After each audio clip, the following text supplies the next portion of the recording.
주시는 하나님의 말씀을 함께 받도록 하겠습니다.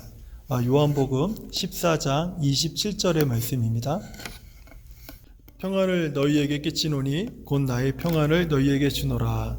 내가 너희에게 주는 것은 세상이 주는 것과 같이 아니하리니 너희는 마음에 근심하지도 말고 두려워하지도 말라. 아멘. 예수님께서 우리에게 주시는 평안을 방해하는 것은 무엇이 있는가? 이에 대해서 우리가 첫 번째로 스트레스에 대해서 함께 말씀을 나눠봤고요. 두 번째는 세상에 속한 말, 소음이다 해서 함께 말씀을 생각해 보았습니다. 그리고 세 번째는 의심에 대해서, 그리고 네 번째는 두려움에 대한 말씀을 우리 지난주까지 나누었습니다. 이제 오늘은 마지막으로요, 신앙생활에서 오는 피로감입니다. 신앙생활에서 오는 피로감. 이것이 예수님께서 우리에게 주시는 평안을 깨뜨리거나 방해할 수 있다는 것이죠. 저는 개인적으로 우리 성도들이 인생을 살면서 크게 두 종류의 여행을 한다고 생각을 합니다. 하나는 우리가 살면서 지상에서 하는 그런 다양한 여행들이겠죠. 그리고 다른 하나가 있다면 천국을 향해서 나아가는 영적 여행입니다. 많은 가족과 함께 이런저런 여행 계획을 세워서 가족과 함께 즐거운 시간도 보내고 아름다운 추억을 만들려고 참 많이들 노력을 합니다. 제가 몇 달 전에 저희 아이들이 어렸을 때 이곳저곳 여행을 다니면서 찍었던 사진과 영상들을 한번 제가 보게 되었습니다. 그런데 제가 보고 있는데 그 모니터 화면에 비치는 제 얼굴이 우연히 보게 됐어요. 근데 막 제가 환하게 웃고 있더라고요. 나는 웃고 있지 않은데 내가 막 웃고 있는 거예요. 너무 행복하게. 그러니까 그 과거에 아이들과 함께 했던 그런 여행들, 그 추억을 보면서 상당히 행복하고 기뻤던 그런 시간들을 제가 가졌던 것 같습니다. 하지만은 우리가 잘 알듯이 가족 여행이 항상 즐거운 것만은 아니지 않습니까? 장거리 여행을 하다 보면 오랜 시간 운전을 해야 돼요. 근데 그 오랜 시간 운전을 할 때 어린 아이들이 그 차 안에 있으면서 같이 긴 시간을 가야 되는데 가다 보면 가끔은 이제 보면 차 안에서 막 전쟁이 막 일어날 때가 있습니다. 막 차 안에서 보이지 않는 그 전쟁이 막 일어나가지고 얼마나 마음을 산란하게 하고 불편하게 하는지 모릅니다. 뭐 어떤 경우는 아이들이 막 멀미를 하는 그런 경우도 있고요. 또 막 애들이 막 지쳐서 울고 막 짜증을 내면서 막 차 안에서 이렇게 갈 때도 있습니다. 그리고 이제 그러다 보면 이제 여행 계획이 다 망가져 버리지 않습니까? 그래서 망가진 여행 계획 때문에 또 막 옆에 이제 같이 가던 부부끼리 서로 막 다투면서 이번 여행에 대해서 막 후회도 하고 막 그 짜증도 내는 뭐 그런 경험들이 표정을 보니까 저만 있는 것 같네요. 표정을 보니까 저만 있는 것 같아요. 네. 이때 우리가 경험을 다 해보셨겠지만 이때 여행 중에 밀려오는 피로감이 있지 않습니까? 그 피로감이 여행을 하는 온 가족들을 상당히 지치게 만들죠. 이 피로감은요, 이 여행을 참 괴롭게 느끼게도 만들고요, 서로 막 화를 내게 하기도 하고요, 막 짜증을 막 유발하고 발산하기도 하게 합니다. 그리고 서로 간에 다툼의 원인이 되기도 하고요. 그리고 무엇보다 이 여행을 준비하고 막 준비하면서 시간을 보내고 투자한 예산들 막 이게 너무 아까워가지고 막 여행을 왜 했나, 여행을 왜 떠났나, 그냥 집에서 그냥 고기나 구워 먹고 있었으면 돈도 아끼고 얼마나 좋았을까 하는 이런 막 마음이 들면서 막 후회스러운 마음을 막 떨쳐버릴 수가 없는 거예요. 그런데요, 이 영적인 여행도 이와 마찬가지라는 거예요.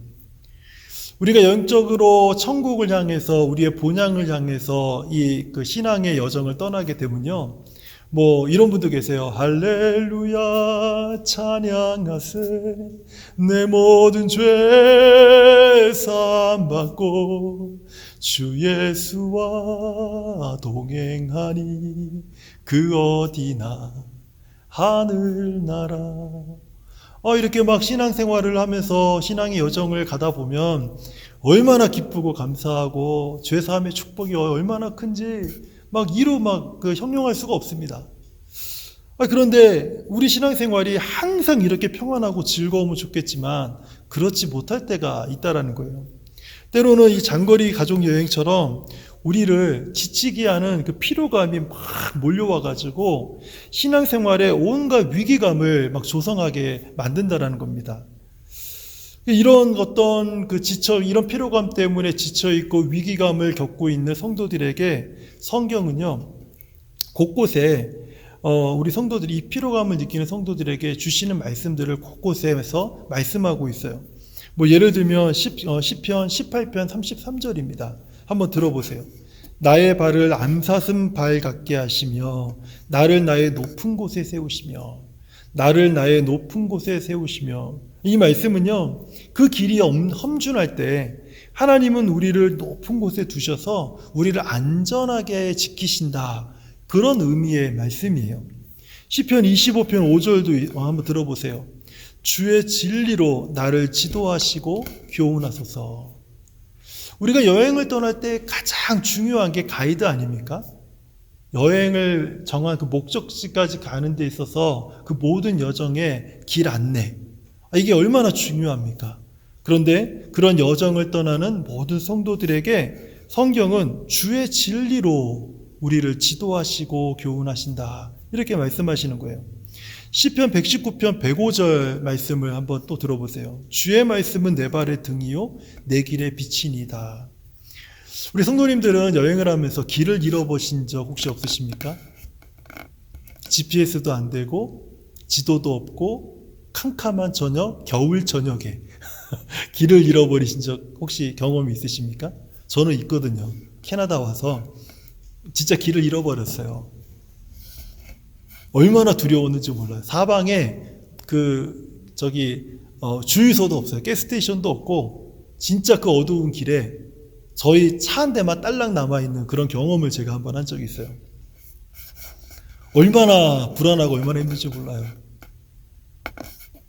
근데 오늘 말씀이 뭐라고 말씀하십니까?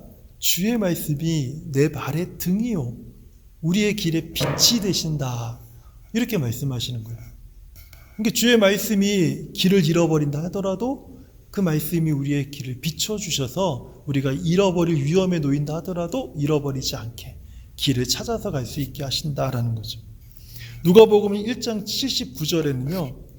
어두움과 죽음의 그늘에 앉은 자에게 비치고 우리 발을 평강의 길로 인도하시리라. 제가 아까 말씀드린 것처럼 그 어두운 곳에 저희 차만 딸랑 남아 혼자 딱 있었던 그 시간, 그게 한 15분이었거든요. 15분이요.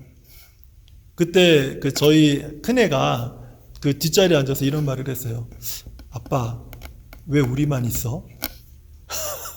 그 겨울에 추운 그 저녁에 오타와에서 토론토로 오다가 길을 잃어버렸어요. 이렇게 옆에 빠졌는데, 근데 GPS도 안 되고 아무것도 없는 상황에서 한 5분간 헤매고 있는 중에 빛도 없어요. 주변에 아무 빛도 없고.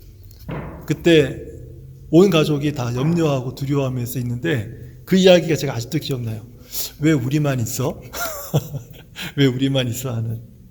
그런데 오늘 성경은 무엇이라 말씀하십니까? 마치 그런 상황에 놓여 있을 때 우리 발을 평강의 길로 인도하시겠다, 이렇게 약속을 하시는 거예요. 그럼에도 우리의 영적 여행길에서 우리의 평안이 깨질 것 같은 상황들이 계속해서 발생을 합니다. 제가 볼 때 한 3가지 정도가 있는데요. 오늘 그 3가지를 함께 좀 생각해 보려고 합니다. 첫 번째는요. 우리가 신앙의 여정을 떠나면서 이 영적 여행길에 오르면서 그 길을 갈 때 하나님께서 우리에게 안 돼! 라고 대답하실 때 그때 우리의 마음의 평안이 깨질 것 같은 마음을 갖는다는 거예요. 여러분, 여행에서 가장 중요한 것이 무엇이라고 생각을 하십니까? 예산이 필요하겠죠? 이동 수단도 중요하겠죠? 숙식이 또 상당히 중요하죠. 그리고 함께 가는 사람, 누구랑 함께 갈 것이냐, 이것도 상당히 중요하지 않습니까?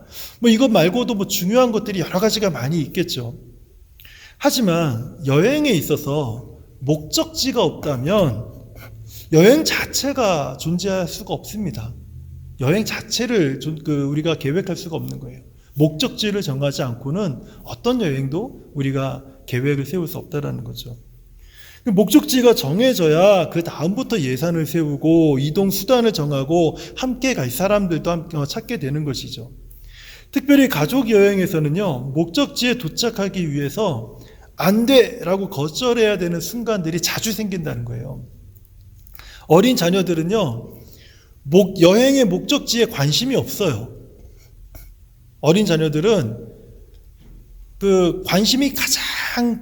자녀들이 관심을 가장 많이 두고 있는 것은 무엇이냐면 먹고 노는 것에만 관심이 있어요. 어디로 가는지는 별 관심이 없는 거예요. 그래서 자꾸 이런저런 이유로요, 부모들이 막 걸어가려고 하면 그 걷는 걸음을 멈추게 하려고 합니다. 그리고 운전을 하면 운전을 멈추게 자꾸 도전을 해와요. 이때 부모가 안 돼! 라고 이렇게 거절하지 못해서 그 여행의 목적과 기쁨보다는 낭패를 경험하는 가족들을 제가 종종 봅니다. 여행이 완전히 그냥 그 계획이나 목적이 다 깨져버리는 거죠. 운전하고 있는 아빠는 10km만 더 가면요, 훨씬 더 좋은 휴식지가 있는 걸 알아요. 그리고 거기에 가면 같은 돈을 내도 더 맛있고 만족할 만한 식당이 있고요, 아이들에게 꼭 맛보여주고 싶은 아이스크림 가게가 있다는 것도 알아요. 그리고 그곳에 가면 아내나 또 어린 딸들이 편하게 화장실에 어떤 볼일도 보고 또 다른 편의시설들을 우리 가족을 위해서 제공할 수 있는 좋은 곳이 있다는 것도 알아요. 그리고 아이들도 좀 더 편하고 안전하게 쉴 수 있는 공간이 10km만 더 가면 있다는 것을 압니다. 그런데 아이들은요, 지금이 불편해요.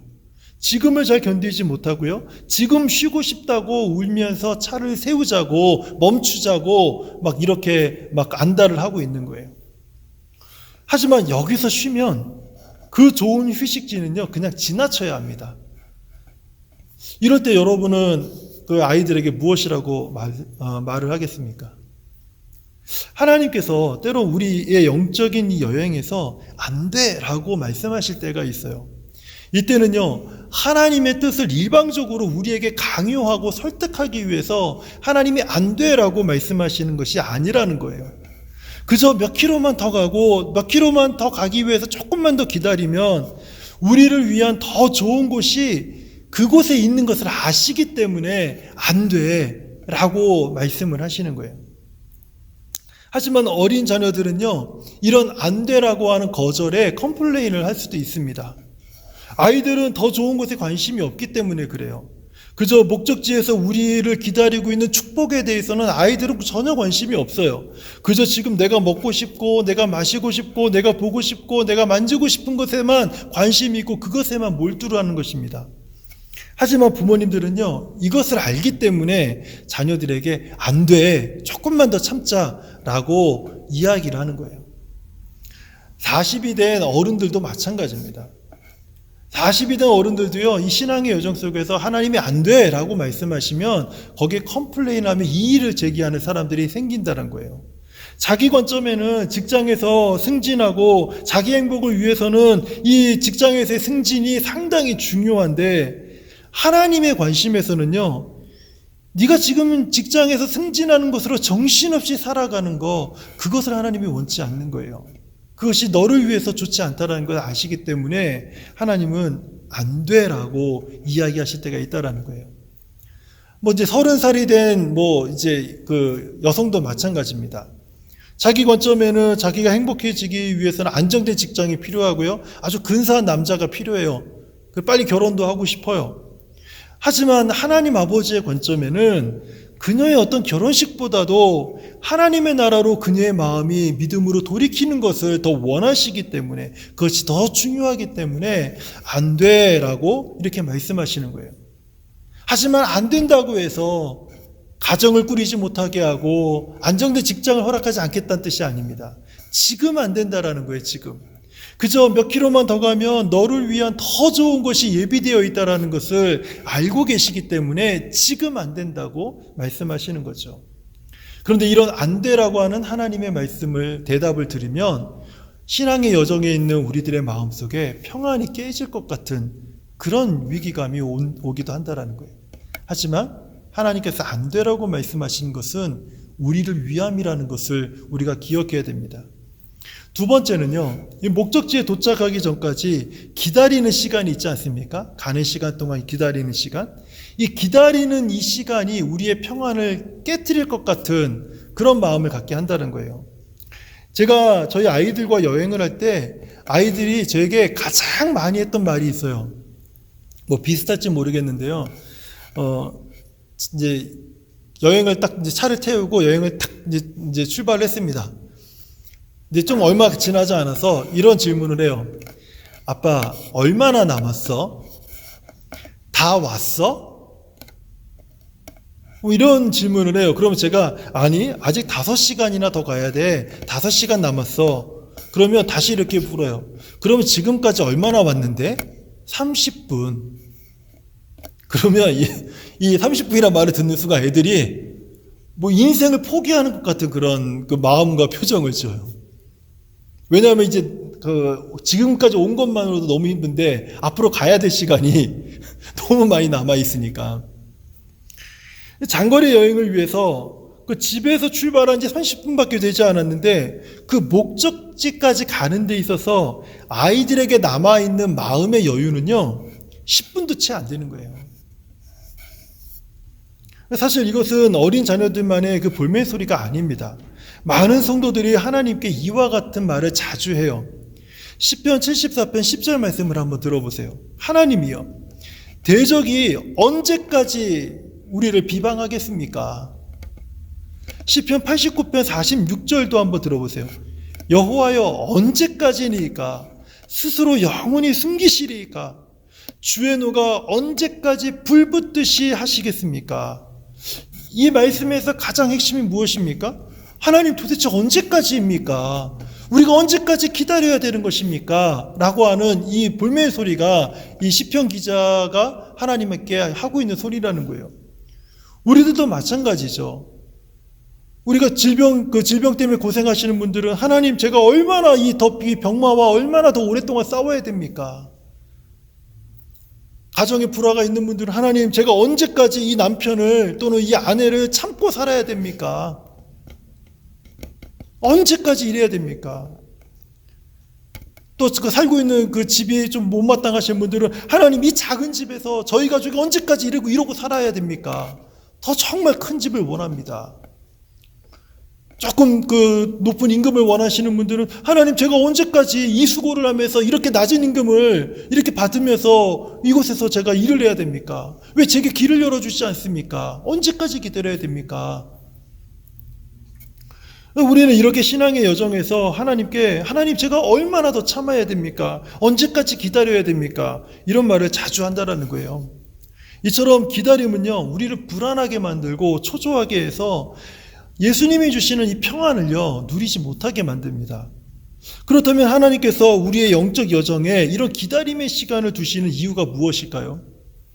이사야서 30장 18절에서 그것을 잘 말씀하고 있습니다. 여호와께서 기다리시나니 이는 너희에게 은혜를 베풀려 하시며 일어나시리니 이는 너희를 긍휼히 여기려 하심이라. 우리에게 그 기다리라고 하시는, 기다림의 시간을 두시는 그 이유는요, 두 가지인데 은혜를 베풀기 위해서라는 겁니다. 조금만 더 가면 하나님이 준비하신 은혜가 있어요. 그 은혜를 베풀기 위해서, 가장 좋은 것을 베풀기 위해서 조금만 더 가면 된다고, 기다리라고 말씀하시는 거예요. 또 하나는 긍휼을 베푸시기 위해서입니다. 지금 이거 주면 더 나은 축복, 더 나은 기쁨, 더 나은 영광스러운 삶을 네가 놓쳐. 그래서 하나님이 우리를 불쌍히 여기시고 조금만 더 기다려보라고 그렇게 말씀을 하시는 거예요. 하지만은 사실 이렇게 기다리는 것만큼 정말 힘든 일이 저는 없는 것 같아요.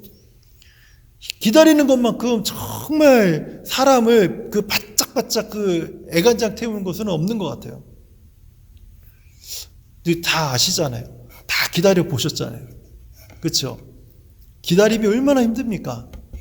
막 미치도록 막 싫잖아요. 그 기다리는 시간 1분 1초도 싫지 않습니까? 그런데 그 기다림이 끝나고 우리가 그 하나님의 은혜에 젖게 되면 그 기다림이 얼마나 잠깐의 순간이었다라는 사실을 그제서야 깨닫지 않습니까? 잠깐이었는데 그 잠깐을 우리가 기다리지 못하는 거예요. 하나님께서 우리에게 기다림의 순간을 두시는 것은 은혜를 베푸시기 위해서, 우리를 긍휼히 여기시기 위해서 기다리는 시간을 두시는 거예요. 왜요? 조금만 더 기다리면 더 좋은 것이, 더 영광스러운 것이, 더 우리를 만족하게 할 만한 것이, 더 우리의 삶에 행복을 가져다 줄 것이 예비되어 있기 때문에 조금만 더 기다리라는 것이죠. 이제 마지막으로 우리의 영적 여행에서 하나님이 주시는 상급을 보지 못하면요, 우리 평안이 깨어집니다. 우리가 신앙의 여정 속에서 하나님이 우리에게 주신 상급이 있는데 그 상급을 바라보고 여행을 떠나지 않으면 우리는 평안을 잃어버리게 된다는 거예요. 하지만 아이들은요, 어린 자녀들은 상급을요, 상상도 할 수 없습니다. 여행 중에 많은 부모가 힘들어하는 자녀들에게 자주 하는 말들이 있죠. 다른 사람은 둘째치더라도 저는 이런 식으로 했었어요. 야, 그곳에 가면 네가 좋아할 만한 게 엄청나게 많아. 거기 가면 너 막 입이 찢어질걸? 이런 말들로 아이들을 위로합니다. 왜 이런 말을 하는 겁니까? 자녀들은요, 그 여행의 목적지에서 그 누릴 수 있는 그 편하고 아름답고 즐겁고 행복한 것들을요, 못 봐요. 하지만 부모는 그것을 알고 있고요, 그것을 볼 수 있기 때문에 내가 아는 것, 내가 볼 수 있는 것을 자녀들에게 말해 주어서 아이들을 위로하고 격려하고 설득하는 것이죠. 영적 여행도 이와 똑같은 것입니다. 우리의 신앙의 여정에서 하나님이 우리에게 주시는 상급을 보지 못하면 우리는 영적인 여행을 견디지 못합니다. 우리의 평안은 깨어지고 마는 거예요. 여행 중에 엄마 아빠가 어린 자녀들에게 너 거기 가면 너 깜짝 놀랄걸? 너 거기 가면 네가 상상도 할 수 없는 좋은 것들이 있어. 너 거기 가면은 네가 정말 원하던 것이 거기에 있어. 네가 그것을 맛보게 될 거야. 네가 그것을 경험하게 될 거야. 네가 그것을 만질 수 있게 될 거야. 조금만 참자. 그러니까 조금만 참자. 이렇게 말하는 것처럼요, 성경도요, 똑같이 이 신앙의 여정 속에서 상급을 보지 못하는 성도들에게 고린도후서 4장 16절에서 18절의 말씀에서 이 말씀을 이 이야기를 하고 있습니다. 한번 들어보세요. 그러므로 우리가 낙심하지 아니하노니 우리의 겉사람은 낡아지나 우리의 속사람은 날로 새로워지도다. 우리가 잠시 받는 환난에 경한 것이, 가벼운 것이 지극히 크고 영원한 영광의 중한 것을, 진중한 것을 우리에게 이루게 하려 함이니 우리가 주목하는 것은 보이는 것이 아니요 보이지 않는 것이니 보이는 것은 잠깐이요 보이지 않는 것은 영원합니다. 우리의 육신은요, 시간이 지나면 노쇠해지고 약해진다는 것입니다. 하지만 우리의 속사람, 우리의 영은요, 날로 새로워진다는 거예요. 신앙의 여정에서 가벼운 고난들은 항상 우리에게 있을 수 있겠지만 그 고난은요, 우리가 영원한 영광을 얻도록 돕는 것들이라는 거예요. 그리고 우리가 얻는 영원한 영광들에 비교하면 그것은요, 하나도 무겁지 않고 그것은 정말 가벼운 것들이라고 이야기하고 있는 것입니다. 우리가 눈에 보이는 것, 우리가 보는 것들은 잠깐밖에 존재하지 않는 것들이지만 우리가 지금 보지 못하는 것들은 영원토록 우리와 함께하는 거예요. 영원토록 계속될 것이라는 것을 말씀하고 있는 거예요. 이게 지금 신앙의 여정을 떠나는 모든 성도들에게 주시는 하나님의 상급이에요. 우리의 신앙의 여정에서 보이는 것은요, 잠깐, 보이는 것과 잠깐의 고난은요, 순간적이고 제한적인 것입니다. 하지만 보이지 않는 영원한 축복과 상급이 있다는 거예요. 이것은요, 쇠하지도 않고 낡지도 않고 이것은 제한되지도 않고 영원하고 무궁하고 감히 우리가 지금 이 세상에서 경험하는 어떤 고난과 어떤 그 무엇과 비교할 수 없는 영광스러운 것이라고 이야기하고 있어요. 사도 바울은 이 앞서 말한 이 가벼운 고난에 대해서 고린도후서 11장 23절에서 27절에서 아주 구체적으로 그 가벼운 고난이 어느 정도인지를 아주 구체적으로 말씀하고 있거든요. 제가 이것을 잠시 정리해 봤는데 참 들려드릴게요. 옥에 갇히는 것, 40에서 하나 감한 매를 5번이나 맞은 것, 죽음의 위협을 당하는 것, 3번 태장으로 맞은 것, 1번 돌로 맞은 것, 3번 파선한 것, 넓은 바다 한가운데서 꼼짝 못하게 된 것, 여러 번 자지 못하는 것, 위험이 계속되는 것, 줄이고 목마르고 헐벗은 것. 어떻게 좀 가볍게 들리시나요? 아니, 이게 무슨 가벼운 겁니까? 이거 엄청난 고난들 아닙니까? 근데 사도 바울은 이런 엄청난 것들을요, 우리가 잠시 받는 환난에 경한 것, 가벼운 것들이라고 지금 이야기하는 거예요. 그 이유가 무엇이냐면, 너희가 받을 지극히 크고 영원한 영광의 중한 것, 영원한 영광의 그 중한 것과 이것들을 비교해 보니까 이게 너무너무 가벼운 고난이라는 거예요. 우리로서는 이해가 되지 않습니다. 이 중에 하나만 와도 우린 삶이 망할 것 같은데, 그런데 하나님께서 우리에게 주실 상급이 도대체 무엇이기에 우리를 망하게 만들 것 같은 이런 중한 고난들이 가벼운 것이 될 수 있냐는 거예요. 그런데 그것이 가볍다라는 거예요. 하나님이 우리에게 주실 상급에 비하면 이것은 비교조차 되지 않는다라는 거예요. 사도 바울은 그래서 이것이 가볍다고 얘기했습니다. 그럼 우리는 어떻습니까? 우리 중에는요, 이미 긴 신앙의 여정을 지나오면서 여러 번 폭풍을 맞닥뜨린 분들이 계시죠. 어떤 분은 극소수의 사람들만 짊어지는 짐을 지고요, 교회를 지킨 분도 계십니다. 어떤 사람은 평생을 함께한 배우자와 사별한 사람도 있고요. 어떤 분은 사랑하는 이들의 죽음 앞에서, 그 사랑하는 아들의 그 죽음 앞에서 21년 동안 아들을 그 사랑하며 보낸 시간에 하나님께 감사한 사람도 있어요. 어떤 분은 더 이상 손 쓸 수 없을 만큼 몸이 쇠약해진 사람도 있고요. 어떤 분은 매달 수입이 마이너스가 되면서 삶의 궁지에 몰린 사람들도 있습니다. 누가 더 어렵습니까? 누가 더 힘들고 누가 좀 더 편할까요? 제가 앞에 이 말씀을 드린 것은 이건 무슨 평가를 하려고 제가 말씀드리는 것이 아니에요. 단지 우리의 인생의 폭풍의 한가운데서요, 우리가 하나님을 바라보면서 이 신앙의 여정을 떠난다라는 것이 얼마나 어려운 일인지를 제가 말씀드리고 싶었던 거예요. 앞서 사도 바울의 고백을 통해서 살펴본 것처럼 하나님도요, 이 영적 여행이, 우리의 신앙의 여정이 결코 쉽다고 말씀하신 적은 없습니다. 그러나 이 여정을 통해서 우리가 도착하게 되는 곳, 우리가 도착하게 될 곳은요, 우리가 겪은 어떤 고난이라도 보상을 하되 충분히 보상하고 넘쳐 흐르도록 보상하고, 그 고난을 기억조차 못할 정도로 보상하는 그런 축복, 그 상급이 우리가 도착하는 그곳에 있다라는 거예요.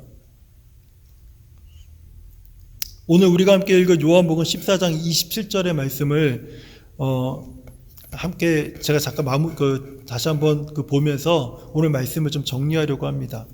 요한복음 14장 27절의 말씀은요, 예수님께서 제자들에게 유언처럼 하신 말씀이에요. 이제 예수님이 죽기 전에 제자들에게 유언과 같이 하신 말씀이 이 14장 27절의 말씀입니다.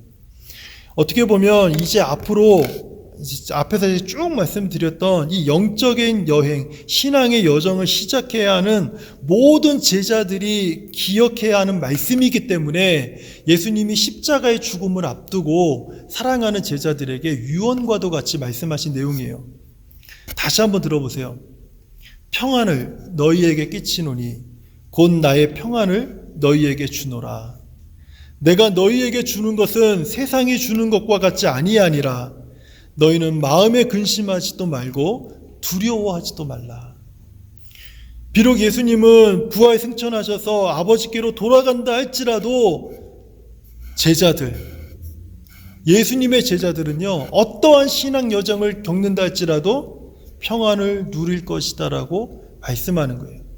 그래서 제자들에게 나는 떠나지만, 나는 너희와 함께 있지 않지만, 그러면서 헷갈리는 말씀도 하세요. 보혜사를 주신다고, 또 이런 말씀도 하시고 저런 말씀도 하시는데 그것을 제자들은 다 이해하지 못했어요. 하지만 한 가지는 이해했습니다.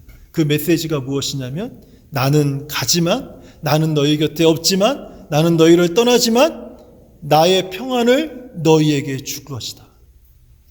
나의 평안을 너희에게 줄 것이다. 이 평안으로 너희는 평안해질 것이다. 그리고 이 평안을 세상이 흔들지 못하고 깨뜨리지 못하고 이 평안을 없이하지 못할 것이다. 이 약속의 말씀을요, 지금 신앙의 여정, 영적인 여행 중인 우리 모두에게 지금 주시는 예수 그리스도의 약속이라는 거예요. 나의 평안을 너희에게 주노라. 이 약속의 말씀을 가슴에 새기면서요, 이 신앙의 여정을 떠나고 있는 사람들, 이 신앙의 여정을 살아내고 있는 사람들, 그 사람들은요, 삶에 어떠한 고난과 어려움이 있다 할지라도 나의 평안을 너희에게 주노라 라시는 이 말씀을 붙들고 우리 주님의 말씀처럼 근심하지 마시기 바랍니다. 두려워하지 마시기 바랍니다. 예수님이 주시는 것은 근심하는 마음이 아니고, 예수님이 주신 것은 두려워하는 마음이 아니라, 예수님이 신앙의 여정을 살고 있는 모든 자들에게 주신 것은 예수 그리스도의 평안이에요. 우리가 주님을 섬기면서 여러 가지 불편하고 어렵고 힘든 일이 있다 할지라도 근심하지 마세요. 두려워하지 마세요. 조금만 더 기다리세요. 그 문제는 해결될 것입니다. 더 좋은 것으로, 더 나은 것으로 우리 주님께서 우리에게 주실 것입니다. 우리가 해야 될 일은 이 신앙의 여정 속에서 하나님께서 우리에게 주실 상급을 바라보면서 우리 주님이 주신 평안을 우리 마음에, 이 약속을 가슴에 새기면서 이 여정을 끝까지 감당하는 것입니다. 우리 주 예수께서 주시는 이 참된 평안 안에서 우리에게 주어진 모든 신앙의 여정을 끝까지 이루어나가는 저와 우리 모든 성도님들 되시기를 우리 주님의 이름으로 축복합니다. 하나님 감사합니다.